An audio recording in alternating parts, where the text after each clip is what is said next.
Hi friends, నేను మీ chicken shop రెడ్డిని. Friends, ఈరోజు సండే కదా, చికెన్ కర్రీ వైట్ రైస్. ఆహా, కుమ్మేస్తా ఈరోజు. నోరు ఊరుతుంది. ఉదయం నుంచి బాగా పని చేసి ఉంటాం కదా, ఆవురు అంటూ ఉంటుంది. ఆకలి ఆకలి పని చేస్తే మన శరీరం తిండి మీద అంత ఆసక్తి ఉంటుంది.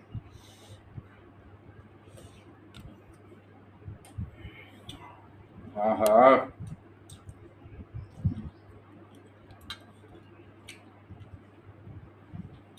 Gravy అతుర్స్,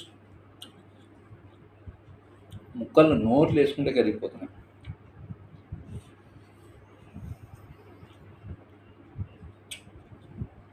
super. మా ఇంట్లో వాళ్ళు చికెన్ కర్రీ భలే, చికెన్ ఐటమ్స్ ప్రతి ఒక్కరు ఫుడ్ బాగా చేస్తారు. సూపర్.